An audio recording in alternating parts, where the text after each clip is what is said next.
안녕하십니까. 심리대 LBC 소장 임초롱입니다. 오늘은 굉장히 흥미로운 소재가 될 거예요. 제가 나는 솔로를 꼭 보신 분들을 위해서만 준비한 얘기는 아니고, 나는 솔로를 보지 않으신 분들 중에도 약간 성인이 돼서 애착에 불안정을 느끼는 분들, 그리고 그걸 어떻게 해소할지, 오늘 어떻게 보면 애착 특강이 될 수도 있을 것 같은데, 그걸로 이제 13기의 영자님을 대상으로 한번 이야기를 해보겠습니다.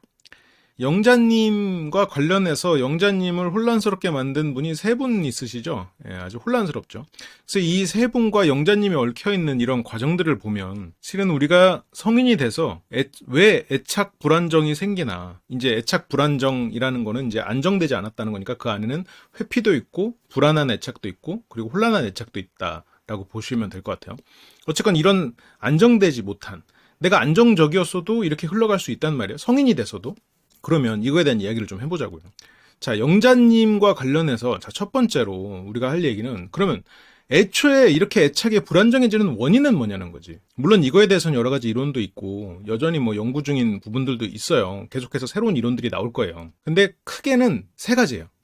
하나는 일단 안전 요람의 부재. 이거는 감정적으로 힘들 때 괜찮아 하면서 안아줄 수 있는 무조건적인, 어떻게 보면 안락함을 주는 존재죠. 어쩌면 고전적인 부모의 모습을 떠올렸을 때는 어머니 같은 그런 모습이죠. 괜찮아. 어머, 울어도 돼. 괜찮아. 예를 들어서 뭐 이런 것들. 근데 이게 만약 없다고 생각하면 내가 어떤 감정적인 표현을 하는 것이 조금 두려워질 수 있죠. 한편으로는 내가 강하게 표현을 해야만 이 사람의 어떤 반응을 얻어낸다고 생각할 수 있을지도 모르죠. 그래서 어떤 이런 안전 요람, 항상 나를 받아주는 그런 존재의 부재. 근데 이거는 그런 부모가 없었다 이게 아니라 그 아이가 느끼기에 없다고 느껴졌다에 가까워요. 그러니까 이거는 부모와 그 아이의 어떻게 보면 인터랙션의 문제지 부모의 문제라거나 아이의 문제라거나 그렇게 볼 수는 없는 거예요. 어쨌건 그렇게 안전 요람이 없다 보니까 이 아이는 자기가 어떻게 감정적으로 불안하거나 힘든 거를 표현을 좀 어렵게 표현하는 게 좀 어려워지는 거죠. 더 강하게 표현해야 될 수도 있고 아니면 그 표현을 막아버려야 될 수도 있고, 이 표현을 해봤자 받아들이지 못하고 오히려 이런 표현을 하면은 내가 혼나, 예를 들어서. 그러면 이런 표현을 안 하고 감추게 될 거고, 이런 표현을 안 하면 무시를 해. 예를 들어서 그러면은 더 강하게 표현하고 계속 나를 신경 쓰는지 내 안전 요람이 안전한지 계속해서 확인하려고 들 거란 말이에요. 그럼 방금 말했던 것처럼 외면하는 건 회피형이고 여기서 확인하려고 드는 건 불안형이에요. 두 가지가 동시에 나타나는 게 혼란형이란 말이에요. 안전기지의 부재는 뭐예요? 안전기지는 뭐예요? 일단 뭘 하더라도 지지해주고 내가 어떤 실수를 했을 때 그것을 좌절로 이어지지 않게 뒤에서 지지해주는 역할이란 말이에요. 요람하고 조금 차이가 있죠. 그래서 내가 어떤 도전을 했을 때도 뒤에서 괜찮아, 해봐, 좀 틀리면 어때, 해봐, 넘어져도 괜찮아, 그러면 우리가 자전거라도 탈 수 있게 되는데, 뒤에서 야 네가 무슨 자전거를 타, 뭐 수영하러 가도 야 네가 무슨 수영을 해, 그러면 수영하다가 내가 실수를 하게 되면 나는 죽어. 물에 빠진다는 공포에 시달리게 되겠죠. 자전거를 타다가도 내가 실수를 하면 혼나게 될 거야. 그래서 뭔가를 도전하는 게 두렵고 과정이 두렵고 빨리 괜찮은 결과가 나오길 바래. 그러니까 도전 자체, 과정 자체를 즐길 수가 없어. 결과에만 자꾸 신경을 쓰고 내가 어떻게 보여지나 항상 신경 쓰게 되겠죠. 그래서 나의 본 모습을 사랑할 수 없게 되지. 왜냐면 나의 본 모습은 혼나는 거니까. 그래서 내가 어떤 멋있는 모습, 혼나지 않는 어떤 모습을 이상적으로 그려놓고 나의 본 모습을 어떤 사람이 알려고 가까이 오면 그 사람을 밀어내는 그런 식으로 흘러갈 수도 있죠. 그리고 세 번째는 어떤 큰 트라우마. 저 큰 트라우마의 기억이라기보다는 이제 뭐 큰 상처의 기억이겠죠. 그런 큰 상처를 받아서 평소에는 멀쩡한 것 같다가도 어떤 한 부분의 기억이 딱 떠오르면 이성을 잃어. 극단적으로 말해서 그런 정도로 이 사람이 상처가 큰 부분들. 그래서 저게 보통 이제 혼란형 애착을 만드는 경우가 많거든요. 그래서 혼란형 애착인 사람하고는 평소에는 대화가 아무렇지도 않아요. 그냥 괜찮은 것 같아. 근데 어떤 한 일정한 부분을 건드렸을 때, 그 부분에 대한 질문을 했다 이랬을 때 이 사람이 평소의 모습과는 완전히 다른 감정을 주체 못하는 그런 표현을 할 때가 있어요. 이제 그런 경우가 저는 지금 일종의 PTSD에 시달리는 케이스죠. 그래서 정신장애가 없는 평범한 사람들을 가지고 이렇게 비유를 해보면 안정애착이 그래도 한 절반 정도 돼요. 이게 뭐 시대에 따라 또 다르고 제 생각으로는 절반이 지금 안 되는 시대일 거라고 생각은 드는데, 그리고 저런 혼란형 애착이 가장 비율이 적죠. 나머지 절반 중에서도 가장 비율이 적은데 정신장애가 있는 사람들을 대상으로 저 애착을 테스트를 해보면 가장 높게 비율이 나오는 게 혼란형 애착입니다. 그러니까 이게 어느 정도 상관관계가 있는 거죠. 혼란형 애착인 사람들이 정신장애에 잘 걸린다. 그거는 뭐 연구마다 조금씩 다른 얘기를 하고 있긴 한데 이게 이거의 있는 원인이다. 인과관계가 있다. 이렇게 말하기는 좀 어려울 것 같아요. 근데 어쨌건 내가 혼란형 애착에 시달리고 있으면 저는 정신장애도 빠질 가능성이 좀 있다. 또 쉽다. 그렇게 볼 수는 있을 것 같아요. 그리고 정신장애가 있는 사람들을 대상으로 저는 애착 테스트를 해보면 가장 비율이 적은 게 안정애착. 분명히 연관성은 있어 보이죠. 또 이런 너무 연구자료 이런 거 얘기하면 또 지루하잖아. 바로 그러면 일단 애착 불안정의 원인은 이거예요. 이거는 보통은 이제 처음 저거 실험한 게 이제 2살 때 실험을 했으니까 일단 태어나면서부터 저런 게 서서히 형성되기 시작한다는 거죠. 그러면 두 번째로 볼 거는 그러면 성인의 애착 불안정의 원인은 뭐냐는 거지. 저게 좋아. 애착 불안정이 저렇게 생겼어. 그러면 어른은 왜 애착 불안정이? 가장 쉽게 생각할 수 있는 건 뭐예요? 어린 시절의 애착 불안정이 성인의 애착 불안정으로 이어진다는 거예요. 상당히 높은 확률로 저게 이어질 가능성이 있어요. 물론 저게 자아처럼 뭐 교류 분석의 자아처럼 이렇게 그때그때 조금씩 변화를 하긴 해요. 그리고 그러니까 처음 연구는 그룹으로 나눴지만 최근에 몇 년 사이에 나오는 연구들을 보면 이게 이퀄라이저처럼 내 안에 뭐 안정적인 것도 있고 혼란적인 것도 있고 이런 것들 다 있는데 그런 것들이 얼마큼 비율이 이렇게 좀 이렇게 막 오고 가는 이제 그래서 얼마든지 회복도 가능하다 그런 얘기들을 훨씬 더 많이 하거든요. 이렇게 그룹으로 나눌 수 있는 건 아니다. 오히려 내 안에 여러 가지 요소들이 현재 어떤 크기로 분포되어 있느냐 그렇게 봐야 된다는 연구들이 요즘에 또 많은데 그게 더 이제 더 해석이 더 적절하다 얘기가 이제 최근엔 더 나오고 있어요. 근데 어쨌건 그런 어린 시절에 애착 불안정한 그런 부분들은 성인이 돼서까지도 이어진다는 경우가 굉장히 높은 확률로 말을 하고 있고 그리고 부모의 지금 현 시점에 불안정한 애착 그런 부분들은 아이의 애착 불안정과 거의 높은 확률의 상관관계를 가져요. 거의 뭐 이건 뭐 100%라는 연구도 있어요. 그러니까 내가 어른이 돼서 아이를 낳는 그 과정에서 내 애착을 안정적으로 회복시키지 못하면 이건 대물림 될 가능성이 높다라는 걸로 볼 수도 있는 거죠. 그리고 두 번째는 기질적 특성이에요. 저게 약간 좀 회피를 하려는 아이들도 있고 좀 더 이렇게 기질적으로 불안에 더 취약한 그런 아이들도 존재해요. 그러니까 분명히 저런 기질적 특성도 있는 거죠. 그러니까 우리가 어떤 감정을 평생 어떤 감정을 많이 느끼냐, 뭐 이 사람은 기쁨을 많이 느끼냐, 행복하게 사느냐 그런 게 유전자에 설계되어 있다고 주장한 학자들도 있었어요. 그러니까 그게 100%는 아니지만 분명히 우리 유전자의 일정 부분 우리가 타고 태어나는 부분도 있기는 하는 거죠. 근데 그런 부분을 일정 부분 타고 태어났다고 해서 그렇게 살아야 되냐? 사는 삶이 하늘로 정해져 있냐? 그건 아니지. 그 예전에 제가 흥미롭게 읽었던 어떤 책에는 그 한 학자가 자기 집안에 사이코패스가 너무 많은 거야. 범죄자들이 있고 막. 그래서 쭉 연구를 해봤는데 알고 보니까 자기도 극단적인 사이코패스인 거지. 그러니까 이제 그 사람의 뭐 가족들의 증언으로는 그 사람이 좀 약간 그런 사이코패스적인 면이 있었다라고 하는 거예요. 근데 그 어머니가 굉장히 헌신적으로 그 아이를 교육했고 이 사람은 박사가 되고 교수가 돼서 그런 책도 내놓으면서 세상에 또 헌신을 하고 사는 거란 말이에요. 그런 일들이 분명히 있단 말이에요. 그러니까 내가 어떤 기질적 특성이 있었고 내가 어린 시절 어땠다. 그래서 나는 성인은 이렇다. 이렇게 결론론 짓진 말라는 얘기예요. 그리고 예전에 제가 흥미롭게 봤던 다큐 중에는 그 칠삭동이라고 하죠. 그 어머니 뱃속에 있을 때 그 개월수를 채우지 못해서 좀 약하게 태어난 그 사람이 스킨스쿠버를 하는 거예요. 그걸 전문적으로. 그러니까 남들보다 폐도 작고 이런 심장도 작고 그럴 거 아니에요. 내장기관도 작고. 그렇기 때문에 인생의 모든 걸 걸어 거기다가. 그래서 최선을 다해서 더 하는 거예요. 남들보다 작은 신체이기 때문에 더 부족한 신체이기 때문에 더 노력해서 자신이 하고자 하는 일을 하기 위해서 모든 걸 갈아 넣는 거지. 그래서 결과적으로는 그 사람이 이제 직업적으로 그걸 할 수 있는 사람이 된 거고. 이제 그런 것처럼 내가 분명히 어떻게 보면 기질적으로 어떤 부분에 취약할 수 있지. 그렇다고 해서 내가 취약한 쪽으로 살아야 되냐? 그건 아니라는 거예요. 그러니까 저기에 어린 시절 애착 불안정과 기질적 특성이 영향이 있지. 그렇다고 해서 그런 영향이 있으니 나는 그렇게 살아야 된다. 그건 아니라고요.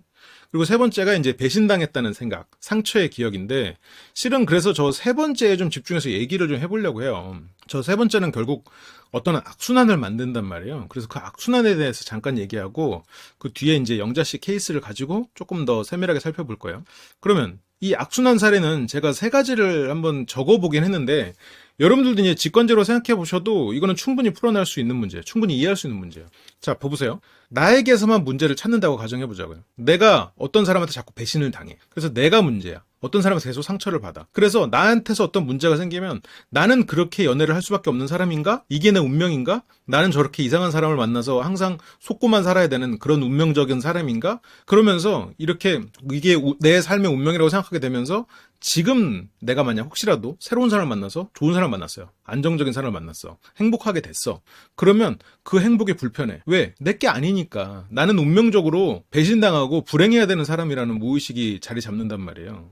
그리고 타인을 만났을 때 나는 항상 배신당한다는 사람 생각이 무의식에 자리 잡으면 타인에 대해서 이해가 부족하게 돼. 왜냐면 저 사람은 나를 배신할 사람이거든. 자, 그리고 또 다른 예시 한번 볼까요? 타인으로 원인을 돌려요. 남 탓을 하는 거야. 제가 사이코패스여서 그래. 제가 이상한 사람이어서, 제가 범죄자여서 그래.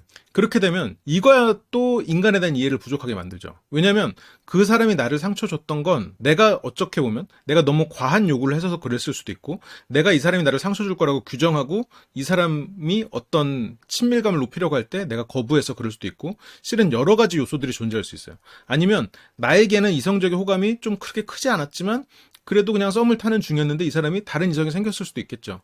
그냥 그런 여러 가지 외부 환경적인 조건이 있을 수도 있고. 근데 그런 걸 다 아니고 그냥 이 사람이 사이코패스야. 이 사람이 적이야. 나를 상처 준 사람이야. 그렇게 규정을 지어버리니까 인간에 대한 이해가 부족하지. 실은 내가 그 사람 입장이었어도 내가 과연 다른 선택을 할 수 있을까? 그건 아닐 수도 있었단 말이죠. 그냥 평범한 사람이었고 단지 그런 환경에 처했을 사람이었을지도 모른다는 거지. 근데 그런 걸 생각 안 해요. 왜냐면 내가 상처받았으니까. 내가 아프니까. 그러다 보니까 내가 사람에 대한 이해는 부족해. 그래서 저 그룹은 나에게 상처 주는 그룹, 이 그룹은 나와 같은 그룹, 이렇게 그냥 아예 그냥 이분법적으로 생각을 해버린다고요. 극단적으로 흘러가면 나와 같은 성별은 선해, 나와 다른 성별은 악해, 하지만 나는 다른 성별과 또 연애를 하고 싶어, 이러면서 모순에 빠져버린다고. 그러면 연애를 막상 해도 어떻게 돼요? 내 적과의 동침이잖아. 그러면 연애하는 동안 계속 상대를 괴롭히거나 내 자신을 괴롭히게 되는 거예요. 그래서 인간에 대한 기대가 부족하니까 이게 또 과한 기대로 이어져요. 왜냐면 기대가 부족하니까 이 사람을 애초에 나를 상처 줄 사람이라고 아예 규정을 짓거나, 또 그러면서도 특별한 어떤 사람을 또 사랑하게 되면 이 사람만은 다르겠지 하면서 이 사람이 나에게 더 많은 걸 해주길 바래. 내가 그동안에 피해받았고 고생했다는 이런 생각 때문에. 그러다 보니까 당연히 실망을 하게 되죠. 왜냐면 인간은 다 비슷비슷하거든요. 어떤 상황에 어떻게 영향을 받는 경우도 많지. 그냥 그 개인이 어떻게 보면 선악이 정해져 있지 않단 말이에요. 그 안에 다 있단 말이에요. 그러다 보니까 또 내가 과한 기대를 해놓고 배신당한다는 생각을 해버리죠. 지금 여기서도 윗줄과 아랫줄을 보면 출발은 다른데 결국 인간에 대한 이해가 다 부족하기 때문에 일어나는 일이에요.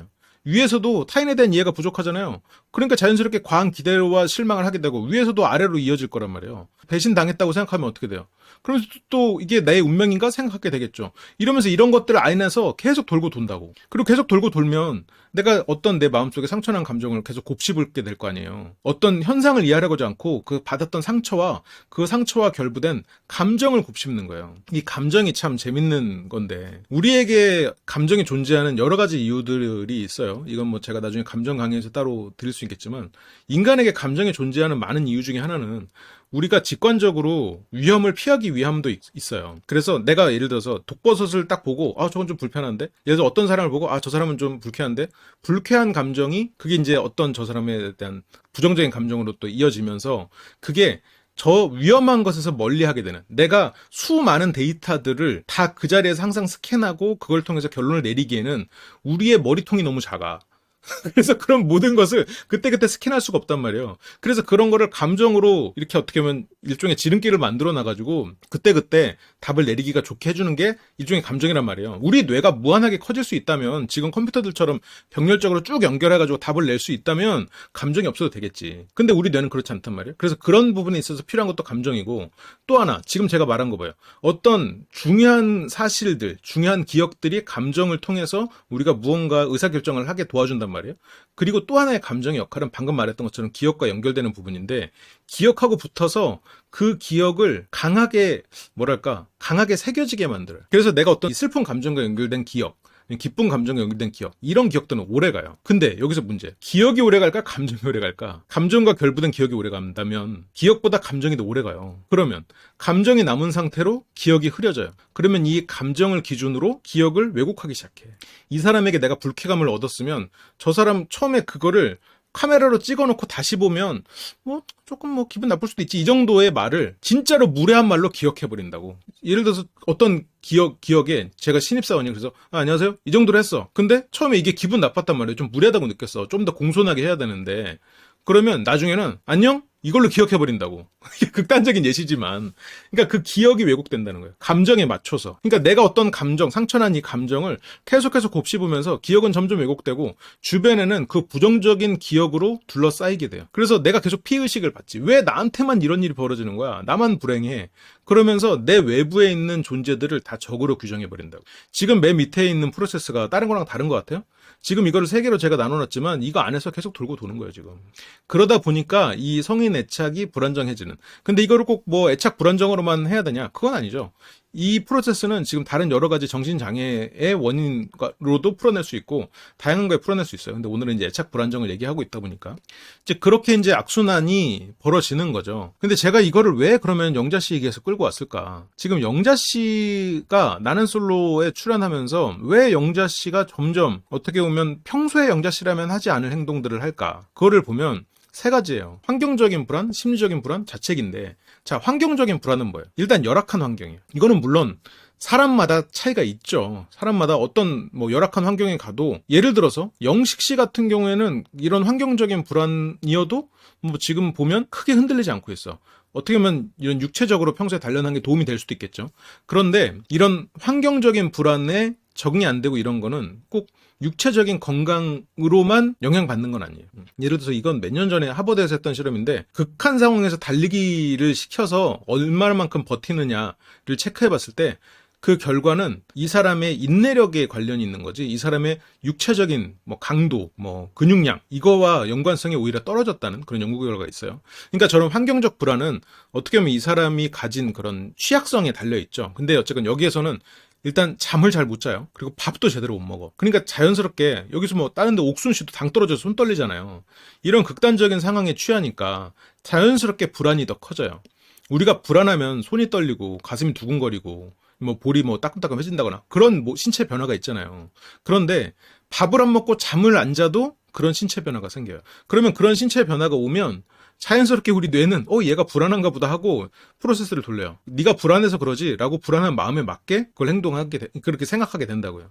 그러니까 심리적으로 불안하지 않아도 몸이 불안하는 기전을 보이면, 불안한 그런 현상을 보이면 마음이 불안해진다고. 그래서 저렇게 환경적으로 영자 씨를 극한으로 몰아가고 있기 때문에 실은 영자 씨는 더 불안한 거고, 심리적 불안은 일종의 조급함이에요. 지금 다른 사람들은 다 관계를 이뤄가는 것 같은데 나는 아닌 거야. 그리고 심지어 영철 씨도 왔다 갔고, 그리고 상철 씨도 왔다 간 게 돼버렸죠. 그리고 물론 이제 왔다 가는 과정에서는 영자 씨가 뭐 그 자리에서 혼자 있는 영수 씨를 혼자 내버려 두기도 좀 어려웠었고, 그리고 그 자리에 그런 낭만적인 그런 감성을 건드리는 그런 부분에 있어서 영자 씨가 또 약간 취한 것도 사실이고, 어쨌든 그렇지만 조급함이 생긴단 말이에요. 뭔가 빨리 결론을 내려야 돼. 누군가와도 이어져야 된다고 생각한단 말이에요. 근데 실은 영자 씨가 예를 들어서 이거를 영상으로 영자 씨가 스스로를 보고 조언을 한다 그러면, 아니야, 그게 인생의 전부도 아닌데 그렇게 조급해할 필요 없어 라고 말할 수 있었을 거라고, 원래의 영자 씨라면. 근데 지금 환경적 불안에다가 여기 안에서 무언가 답을 내려야 된다는 그런 생각 때문에 더 조급해졌을 거라고요. 그리고 이게 될 것 같으면서도 안 돼 버리니까 마치 내 것이었다가 없어져 버린 것 같은, 그게 심지어 나의 선택에 의해서 없어진 것 같은 그런 자책을 하고 있을 거라고요. 그러니까 문제의 원인을 나에게서도 찾으면서, 그리고 왔다 가는, 항상 진실을 말하지 않는 것 같은 그런 외부적 요인, 그래서 앞에서 봤던 프로세스들이 돌기 시작하는 거예요. 그래서 영자 씨가 점점 이런 애착 불안의 모습을 더 보이는 거지. 그런 혼란스러운 모습을 더 보이기 시작하는 거죠. 근데 이거는 이 단기적으로 어떻게 보면 보여지는 거기 때문에 이게 영자 씨의 정체성이다, 그건 절대 아니에요. 그냥 이 환경 안에서, 솔로 나라 안에서 힘든 것 때문에 이런 모습을 보이는 거다라는 거지. 근데 이거는 우리가 이별을 하거나 어떤 사람의 마음을 얻고자 했다가 실패했을 때 우리 마음에서 일어나는, 정말로 수없이 많이 일어나는 일이에요. 그래서 어른이 돼서 이별을 하거나 아니면 내 사랑이 실패하고 그런 과정에 있어서 이런 불안정한 애착을 겪는 경우가 많아요. 그게 이제 다시 좋은 사람을 만나고 신뢰 관계를 쌓고 이러면서 안정화되는 경우도 많죠. 그래서 평생을 어떤 안정한 애착으로 평생을 살 수 있는 사람은 진짜 거의 없어. 오히려 그런 사람은 재미없거나 뭐랄까 깊이가 없는 사람일 가능성이 있죠. 그러면 제가 마지막으로 이 얘기를 하려고 어그로 끌었다. 어떻게 이겨낼까? 이 어떻게 이겨낼까에 지금 이 왜가 답을 줘요. 이 왜라는 요소, 이 세 가지를 제거하면 이겨낼 수 있게 되는 거예요. 물론 애착을 안정화시키는 거는 제가 다른 애착 강의에서 많이 했기 때문에 애착을 안정화시키는 과정에 대한 내용은 오늘은 제외했어요. 그래서 그냥 이겨내는 것, 내가 애착의 불안정으로 변해가고 있는 과정에서 이겨낼 때 일단 첫 번째, 환경적 불안을 제거하는 거예요. 어떻게 제거해요? 내가 신체적으로나 저런 물리적으로 불안할 만한 요소, 내 몸이 불안을 느낄 수 있는 요소. 당장 영자씨로 예를 들면 뭐예요? 술 그만 먹어야 돼. 잠 푹 자야 돼. 그리고 식사 끼니 잘 먹어야 돼요. 이거예요. 예를 들어서 보통 우리라면 뭐 우리가 뭐 개인마다 다르겠지만 내가 평소에 이런 불안을 많이 느끼고 어떻게 보면 이런 외로움이나 이런 걸 많이 느끼거나 아니면 어떤 애착에 있어서도 불안정한 그런 모습을 보인다. 그러면 당장 커피나 술 끊고 공복인 상태를 없애야 돼요. 그렇다 너무 많이 먹어도 안 되지. 너무 많이 먹는 것도 실은 호흡이 가빠지고 이러니까 그것도 불안 요소로 들어갈 수 있죠. 적당한 식사, 그리고 충분한 수면. 이런 것들을 만들어서 우리 몸이 굳이 불안한 어떤 상태가 나타나지 않도록 만드는 게 제1조건이에요. 그리고 두 번째, 심리적 조급함을 제거하는 거예요. 심리적 조급함을 어떻게 제거합니까? 저거는 어떤 관점을 바꿔야 돼. 인칭을 바꿔야 돼. 내가 지금 여기서 1인칭으로 이 안에 있으니까 안 되지만 아까 제가 힌트 드렸죠. 영자 씨가 나는 솔로를 다시 보는 입장에서 무슨 말을 해준다고 했을 때는 더 현명한 말을 해줄 수 있을 거라고 했잖아요. 내가 어떤 시점에서 막 미칠 것 같아. 막 불안해 죽겠어. 막 어떤 걸 막 회피하고 도망가고 싶어. 그때 제 3의 위치에 나라면, 이 프레임 바깥에 나라면 나에게 어떻게 말해줄까? 지금 내가 이 상황에 너무 매몰돼 있는 건 아닐까라고 생각할 수 있어야 돼. 한 박자 쉬고. 그리고 세 번째, 자책하잖아요. 자책을 깰 수 있는 건 어떻게 해야 돼? 비이성적 요소로 제거한다고 했는데 저게 통계적 사고예요. 그러니까 어떻게 보면 제가 그 공학을 하고 이런 통계를 했던 사람이어서 이런 부분에 있어서 더 유리하게 말씀드릴 수 있는 것 같긴 해요. 항상 저거를 어떻게 보면 제 전문 분야다 보니까. 근데 이게 내가 10번의 사람을 만났는데 한 사람한테 큰 상처를 받았어. 그 상처가 너무 커서 그 기억 위주로 생각하는 거예요. 그래서 나는 사람을 만나면 상처받아. 이건 통계적 사고가 아니지. 나머지 90%가 다르니까. 그리고 영자 씨가 여기에서도 지금 세 남자가 왔다가 간 것처럼 됐지만 실제로 내가 시도했던 것, 그리고 환경 상황이 어떻게 변화했는지, 그래서 이런 것들을 조금 더 객관적으로 살펴볼 수 있다면 지금 영자 씨가 절대 조급해할 필요는 없단 말이에요.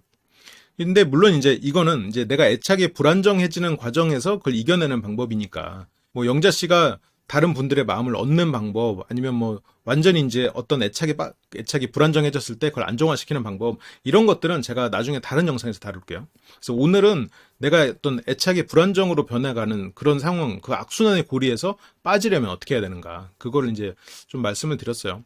저는 특히나 이제 통계적 사고는 한 발짝 떨어져서 보는 것에다가 더하기, 이걸 숫자로 생각을 해보는 거예요. 조금 더 이성적으로 생각을 해보는 거지. 단지 관점을 바꾸는 걸로가 다가 아니라, 뭐 내가 지금 확률적으로 뭐 만나는 사람마다 이상한 사람을 만났어. 근데 알고 보니까 내가 그게 다 앱을 통해서 만난 사람이야. 그러면 일단 앱이 아닌 다른 환경에서도 누군가 만남을 시도해봐야겠지. 그냥 단지 이성은 나빠 이렇게 생각하면 안 되고 다른 관점을 생각해봐야 되죠. 그런 것처럼 뭔가 환경을 바꾸거나 내가 이거를 숫자로 해가지고 이 문제에 분명히 답이 있다는 생각을 하면서 이걸 통계적으로 아니면 이거를 논리적으로 어떻게 답을 낼 수 있을까, 내가 바라는 목표를 어떻게 이룰 수 있을까 쪽으로 사고하는 거지. 그러니까 어떤 사람들은 저 존재는 악해, 벌 받아야 돼, 나는 운명적으로 불행해, 이유는 정해져 있어. 그게 아니라 그냥 지금 뭘 하고 싶은지를 떠올려 보라고. 그게 안 되든 되든 그거를 이루기 위해서 지금 뭘 해야 될지를 생각하는 것, 그래서 전략을 세우는 것, 이게 실은 그 통계적 사고, 이성적 사고, 논리적 사고와 이어지는 얘기예요. 그거를 하다 보면 내가 실패하더라도 어쨌건 내가 전략을 세우고 목표를 가지고 전략을 세워서 시도했잖아요.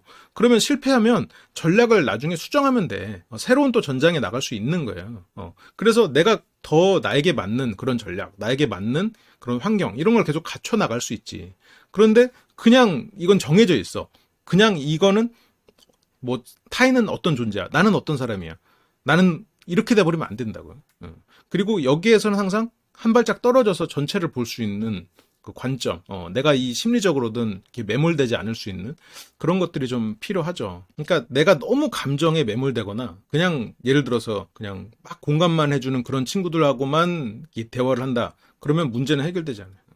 아무튼 오늘은 좀 그렇게 얘기를 드려봤어요. 이게 애착 관련해서도 궁금해하시는 분들이 많고 해서 제가 틈틈이 이렇게 강의나 이렇게 월요일 날 하는 온라인 상담에서도 많이 말씀을 드리고 있죠. 예. 그렇습니다. 오늘은 일단 여기까지 하고 다음 시간에 더 재밌는 얘기로 돌아오도록 하겠습니다. 그리고 저희 이제 홈페이지 통해서 그 상담 멤버십 같은 것들도 이제 시작이 되니까요. 많은 관심 부탁드립니다. 그럼 시청해주셔서 감사합니다.